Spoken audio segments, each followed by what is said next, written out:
All right, so we have section 12.8 is on binomial experiments. All right, binomial experiments are experiments that can be described by just two outcomes. So you could get heads or tails, you could win or lose. All right, these two outcomes don't have to have the same probability. Like you don't have to have the probability of winning is 1/2, the probability of losing is 1/2. You could have the probability of winning is 90%, 0.9, and the probability of losing is 0.1. I mean, you don't know. So they don't have to be equal outcomes. Basically, when you make a tree, you should just have two branches on that tree, like win, lose, heads, tails, something like that. All right, these were discovered by Bernoulli. You can see his picture there. He's a stud, has the little wig and everything. So they're sometimes called Bernoulli trials or Bernoulli experiments. All right, so here's what we got. So it says make a tree to find the probability that you get exactly 3 heads in 4 coin flips. All right, this tree is intense. Let's draw it. You worried? Yes. You have to draw it. So we could have heads or tails on the first flip. The second coin flip, we would have from heads, we'd have heads or tails. From tails, we'd have heads or tails. Okay, this is representing heads, heads. That would be one outcome. Heads, tails would be the next outcome. Tails, heads, tails, tails. Do we see it? All right, so that represents 2 coins. 3 coins. Heads, tails, heads, tails. So do heads, tails on each one. That's 3 coins. So I could have heads, heads, heads, heads, heads, tails, heads, tails, heads, heads, tails, tails, and so on. All right, and then the last one, heads and tails off of each one. It is quite the art of drawing these trees. They do get very large very fast.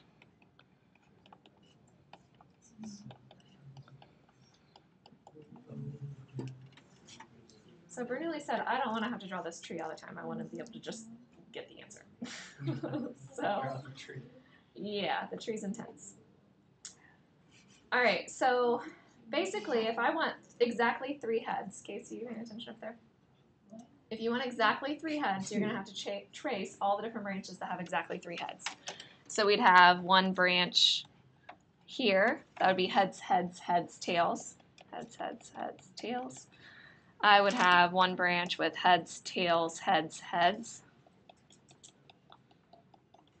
I would have one branch with tails, heads, heads, heads.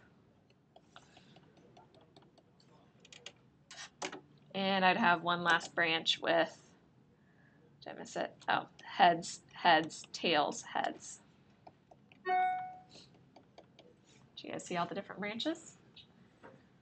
How many total outcomes do I have?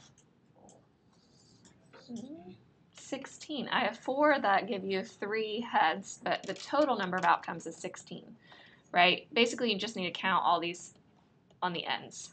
So you count all of them, you should get 16.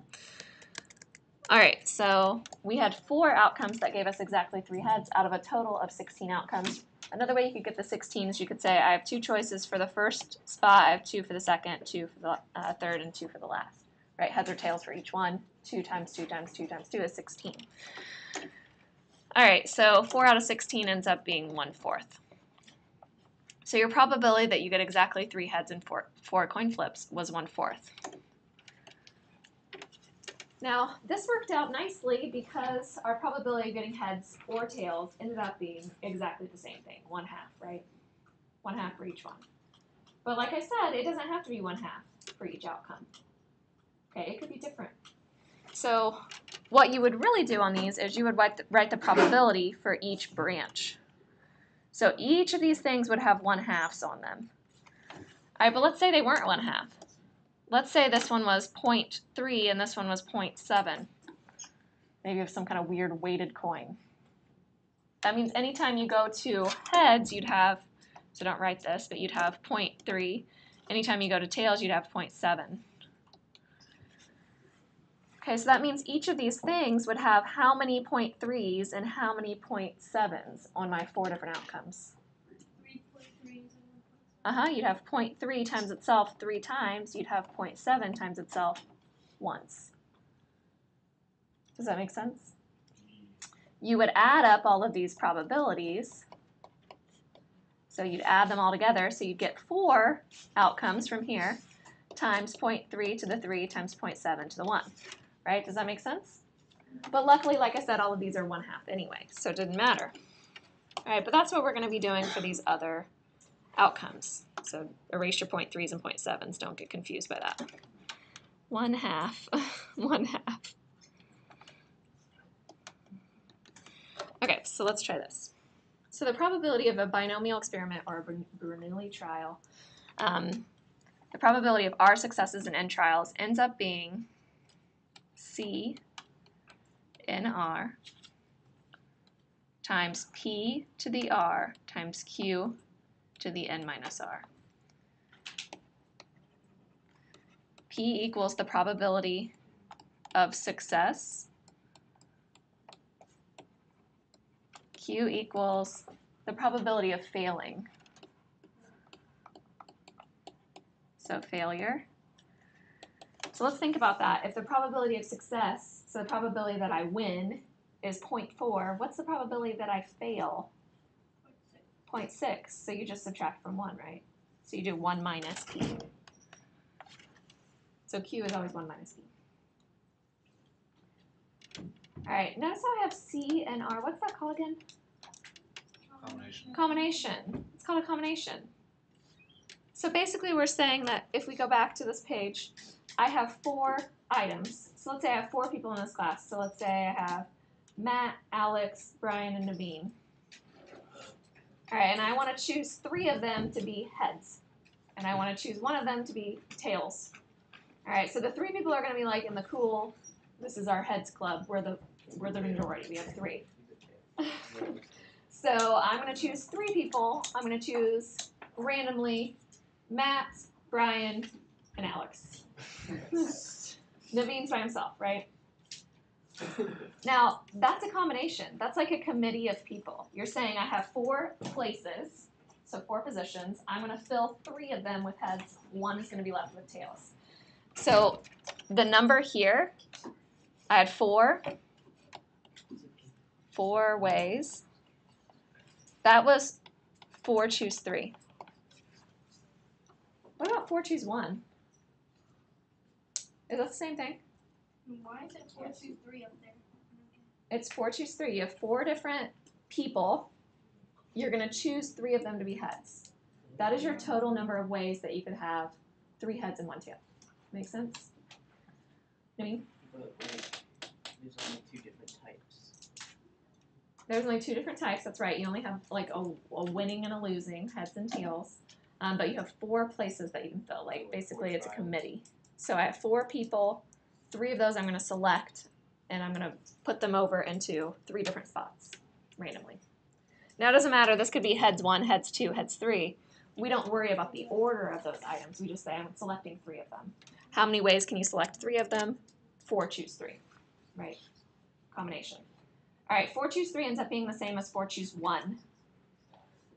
All right, so why is that? Casey, did you hear what I said? Did you guys hear me? 4 choose 3, why is that? 4 choose 3 is the same as 4 choose 1. Why? So if I have these 4 boys in the back row, and I want to choose 3 of them to be heads, is that the same as saying 1 of you is going to be tails? Yeah, it's the exact same thing, right? If I choose the 3 to be heads, that's the same as saying Naveen, you're the one tails. That means the other 3 are automatically heads. All right, so it's the same thing. So either way. All right, so that's why we have a combination in there. All right, so number 1, it says Trent has a probability of 0.3 of getting a hit each time he's at bat. What is the probability he will get exactly 1 hit in 4 times at bat? Okay, this 0.3 is the probability of success. That's our P. So what's our probability of failure? 0.7.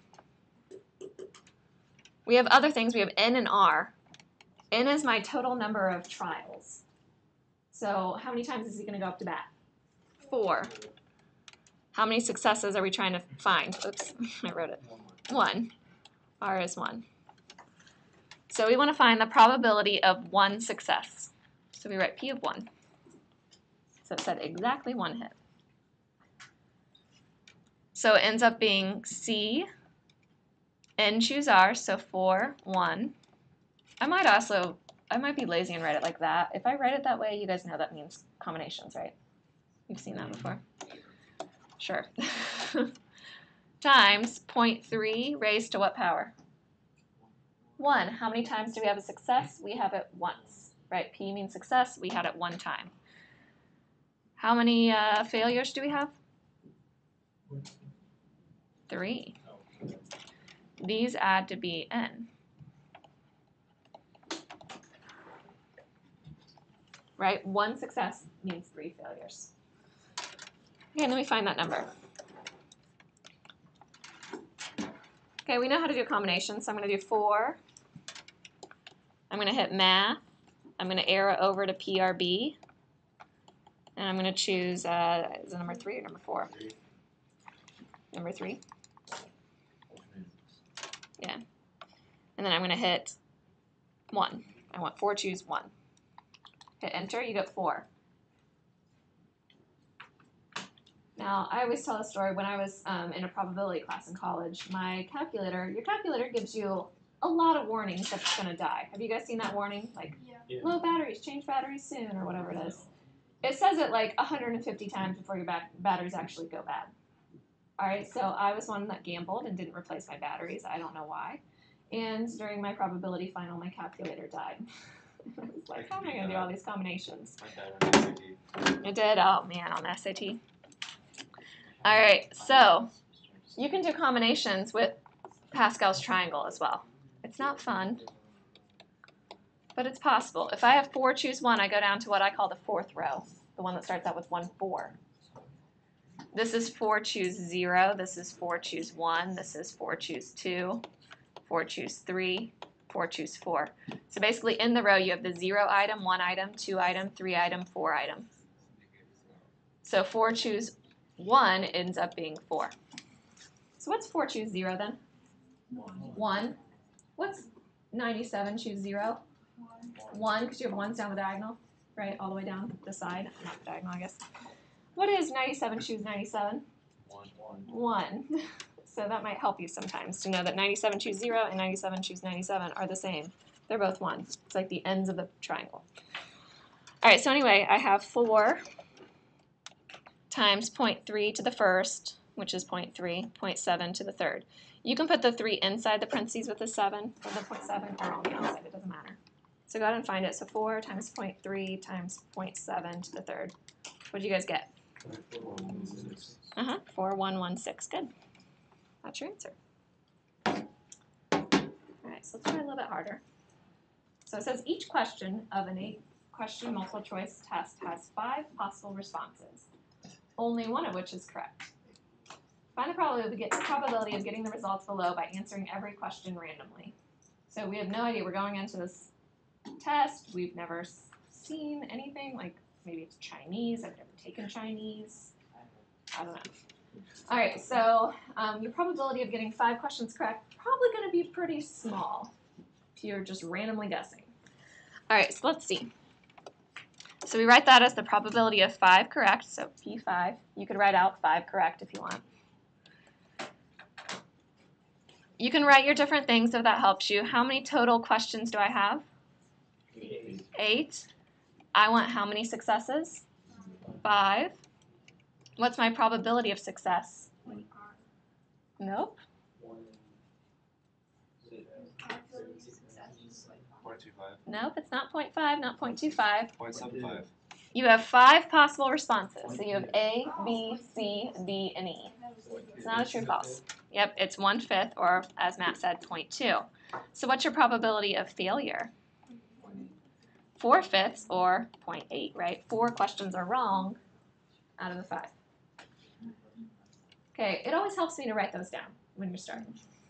Okay, so the probability of getting 5 right means you have C, you had 8 questions, you're going to find the number of ways to put 5 correct in there. So there's more than just one way of doing that. That's telling you the total number of ways of getting 5 correct. Well, I don't know the best way to say that. So like it's like when you do your tree. There's lots of branches that have 8 outcomes. There's only a certain number that have 5 wins, right? Lose, lose. That's what we're doing. We're counting up all the different branches that we could possibly have that would have 5 wins. Okay, so now we multiply by p, which is 0.2. How many times am I going to have 0.2? 5. I had 5 that were correct. The probability of getting it correct was 0.2. If I had 5 correct, how many do I have wrong? 3, and it's 0.8 to the 3. That's correct. I usually put this all into my calculator all at once. So I'm going to do parentheses 8. I'm going to do math, PRB, NCR, 5, 0.2 raised to the 5th, so NCR, 5, 0.2 raised to the 5th, 0.8 raised to the 3. Instead of parentheses, you could also do multiplication. So you could do 8 NCR 5 times 0.2 to the 5th times 0.8 to the 3rd. And your calculator would handle that as well. Okay, you should get 0.00917,504. Do we need all those digits? Yes. So in this section, and only this section, I expect you to round to all those decimals. Remember, normal distributions are bell curve. That always had 4 because your table was giving you 4. But on these ones, sometimes your probability is really, really tiny, so I want to see all the digits that your calculator gives you. Okay? Sam, you with me? All right. Next up.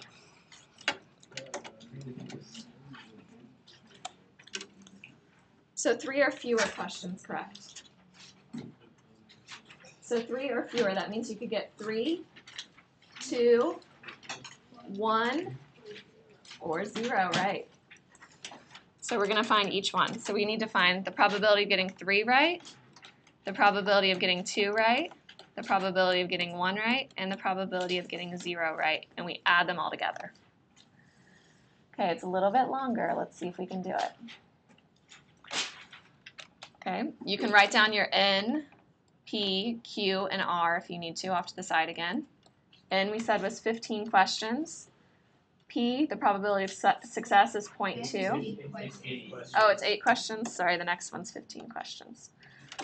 8, 0.2, 0.8, and then R, that's the one that we don't know. It kind of depends on which one we're on, right? Okay, so I'm going to do 8, choose 3. So I have 8 questions. I'm going to have 3 that are correct. I multiplied by 0.2 to the 3, 0.8 to the 5th. Those numbers need to add up to be the number of questions. Okay, this represents P of 3.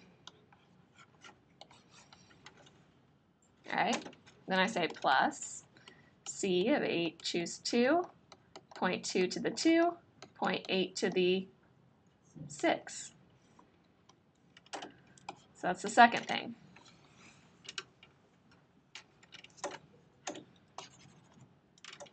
Plus C, 8, choose 1.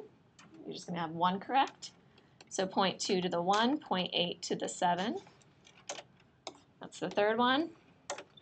Plus C, 8, choose 0. 0.2 to the 0, 0.8 to the 8.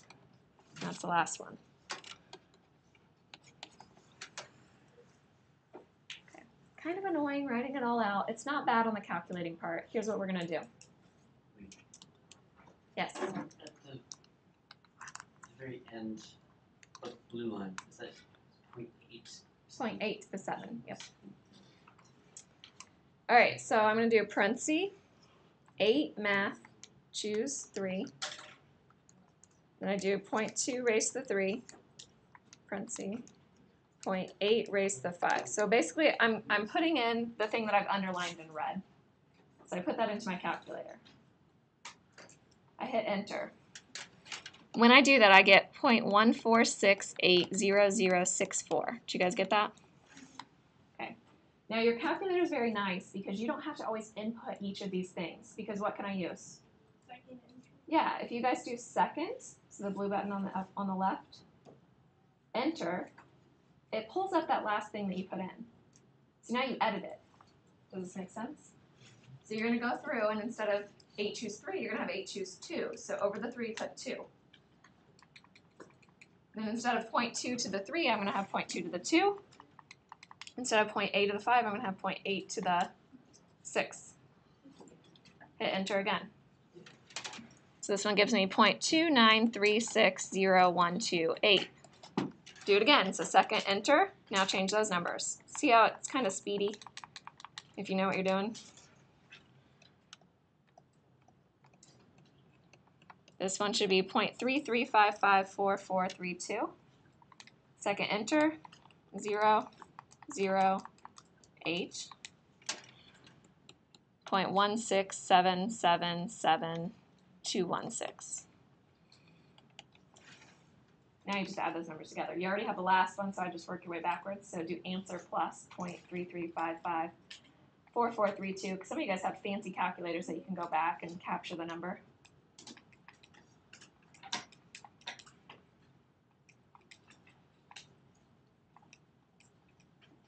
So add them all together, you should get 0.9437184. Did you guys get that? Okay, good.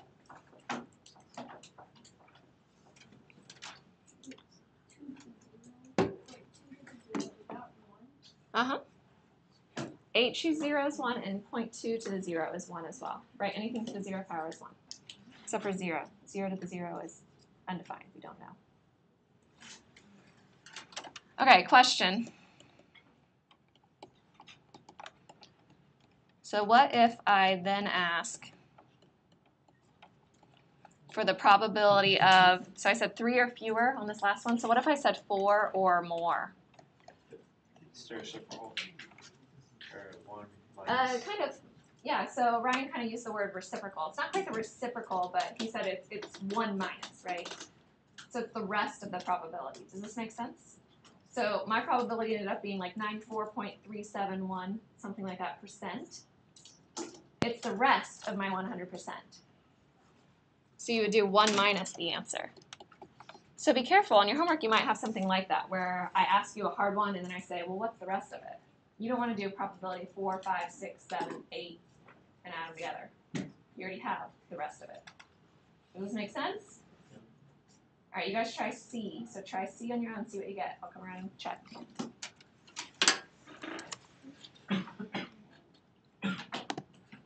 Okay, here we go. So C, it says 6 or more questions correct. So that means you need to find the probability that you get 6 right, 7 right, 8 right. Okay, so you're going to add all this together. Someone in my last class used the thing that I said, like probability of 4 or more. And they were like, well, what if I add that to 5, so probability of 5, and then I subtract it from 1? Do you understand? That would be 6, 7, and 8. Or wait, 4 or more. So hang on, what was it? 4 or more. So it'd be 4, 5, 6, 7, 8. So they said, well, they could subtract out 4 and 5 from that, or something like that. Does that make sense? Okay, so there are lots of different ways you can find it. So probability of 6 right, that means you have 8 questions. You're going to select 6. That's the number of ways to move around 6 correct and 2 wrong. All right, you would have 0.2 to the 6, 0.8 to the 2. Probability of 7 is C, 8 choose 7, 0.2 to the 7, 0.8 to the 1. And the last one is 8 choose 8, 0.2 to the 8, 0.8 to the 0. All right, and when you do this, you're going to get some weird numbers. So remember, just do one of them on your calculator to get this set up. So 8, math, NCR, 6, 0.2 raised to the 6, 0.8 raised to the 2. When you do that, you get 0.00114688. Okay, second enter. Now you're going to put in 7, 0.2 to the 7, 0.8 to the 1. Now my calculator tells me this, 8.192 e negative 5. What does that mean? Very small. Yeah, it's scientific notation. It's saying times 10 to the negative 5. That's okay. You can write it like that in your steps in between. I wouldn't write that answer like in the end. You know, if your answer had scientific notation, I would probably write times 10 raised to the negative 5. But you can write it like that as you're going along. You what, Brian? You can just move the decimal places too. Yep, you can move the decimal place, so you'd have 4 zeros out front. Yep. And the last one, 2.56 e negative 6. All right, I'm going to show you how you get e on your calculator. So I'm going to hit answer. Seconds. So I have that last answer. And then I'm going to do plus 8.192. So I put in 8.192. And there's a button that looks like this. It's actually above the comma button. So you're going to do second and then comma to get it. Now it's kind of confusing because it says EE, which I hate. I think it should just say E. Because when you hit it, what do you get? E. You just get one of them. You don't have to hit it twice or anything. Just hit it once. So it comes up as E. We want to do E negative 5 plus 0.00114688. So you should get 0.00123.136. Did you guys all get that answer? Yep. Good. All right, so how to do difficult problems on the calculator. Now on your homework, if you guys have 4 pieces or less, so like see how part B had 4 pieces, P3, P2, P1, P0. If you have 4 pieces or less, you have to do this by hand. I want to see all your sets. If you have 5 pieces or more, I will let you use your calculator. Okay, so there is a way to do this on your calculator. All right, so it says each question of a 15-question multiple choice test has 5 possible responses, only one of which is correct. So if it has 5 possible responses, that means your probability of success is 1/5, or 0.2 again. Your probability of failure is 0.8. We want to find the probability that we get 12 questions correct. So N is 15, we have 15 questions, R is 12 in this case. Okay, we could easily do this. We would say C, 15, choose 12, 0.2 to the 12, we want 12 correct, 0.8 to the 3 incorrect. And when we put this in,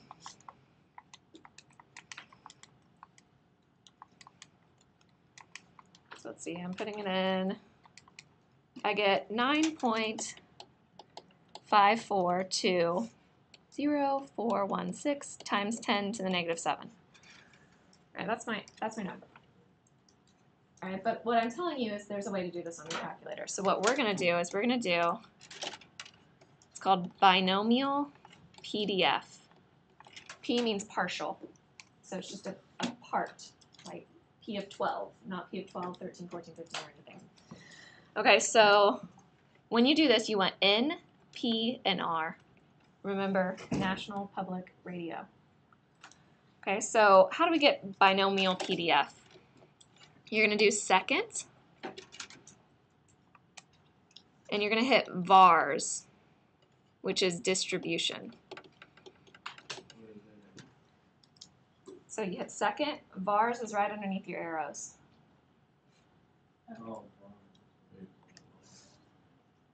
Arrow down until you see Binomial Pdf.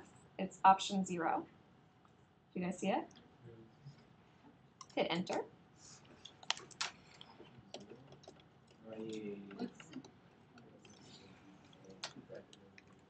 Okay, when you put NPR in, you need commas. Do you guys all see where the comma is? It's where the EE was. So what's N?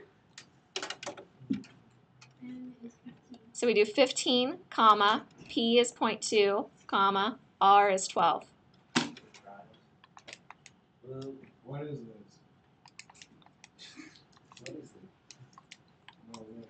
It is finding the probability of getting 12 successes in 15 trials if your probability of success is 0.2.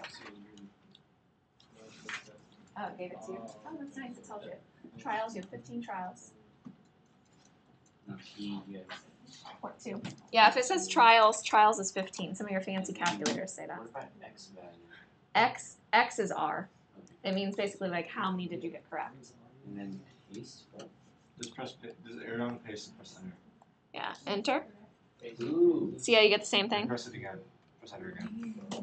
nice. So we got the exact same thing. Yes. Okay, so let's look at the next one. The next one's even harder. You guys got it? All right, 7 or fewer questions correct. We had 15 questions. Wait, couldn't you just have found like if you got exactly 3 more? If you got exactly what? 3 more. Yeah, the same thing. All right, 7 or fewer. So if I have 7 or fewer, that means I have probability of 7, probability of 6, probability of 5, all the way down to the probability of 0. Okay, kind of a mess, right? Yep. So we always think when we have a lot of those, we always think, is it easier to find the complement? The complement meaning the rest of the outcomes and subtract from 1. Well, if you have 15 outcomes, that means you find the probability of 8, 9, 10, 11, 12, 13, 14, 15. That would be 8 things that you then need to find, and then subtract from 1. Both of these are a mess. So we don't want to do this. This is scary. All right, but there is a way to do it on our calculator. So if we want probability of 0 all the way to the probability of r added together, we use something called Binomial Cdf. Did you guys see that option when you looked? Yeah. Yep. So we're going to do second bars, so that distribution, and go down to Binomial Cdf. So P stood for partial, C stands for cumulative, so adding up a bunch of numbers. All right, so we're going to do the same kind of thing. So the probability of 7 or fewer ends up being Binomial Cdf. We had 15 questions. Our probability of success is 0.2. Our probability of, and our last thing is the number we want to go until. So the number we want to stop at? 7.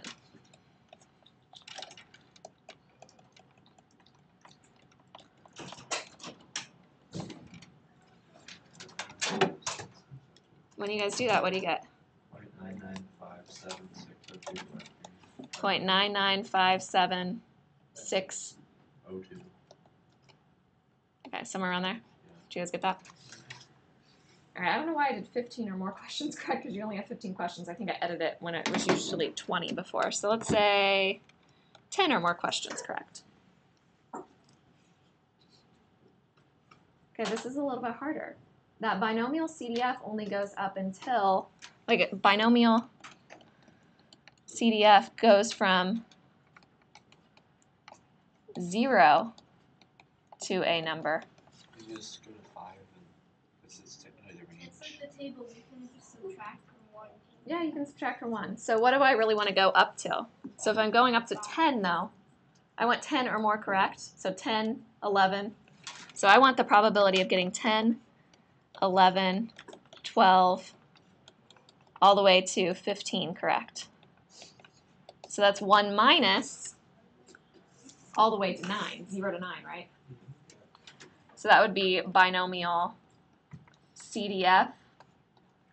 You'd have 15. Your probability of success is 0.2, and you're going to go all the way to 9. So that adds 0 to 9. So why do we do it like that? Because you don't want to do 10, 11, 12, 13, all the way to 15. The CDF is going to be a sum, but it starts at 0. It always goes from 0 to that number that you stop at, 9. And we didn't have from 0 on. We had 10, 11, 12. We had like the rest of it. So if we find the probability of 0 to 9, that's part of your probability. Let's say it was 50%. That means the rest of it is the other 50%. Right? Or if it was 30%, the other one's 70%. All right, what'd you guys get? 1.132. There shouldn't be 1 point something. Okay, one person. Monica, what'd you get? 1.1322566. 1 point? This shouldn't be 1 point. It is. Well, it's times negative 4. Yeah, times 10. Oh, okay. 1 point what? 1322566. Times 10 to the negative 4th. Okay. So then that means you have 3 zeros out front. And then 113225. Like that. Yeah. So you can write it that way or do times 10 to the negative 4. Okay, does this make sense? All right, so like I said, on your homework, if you guys have, what'd you say? I And number 7, do we go from 0? Yeah, you start at 7, 6, 5, all the way to 0. Oh, you mean like it goes down all the way to Yeah, or up, 0 to 7. All right, so like I said, on your homework, if you have 4 or fewer things that you need to add together, do it. Like, let me see your steps. Let me see each outcome added together. If you have 5 or more, guys, listen. If you have 5 or more, then you can use your calculator. I'm pretty sure that you don't have any of those on your homework. What's the difference between that one and the other one?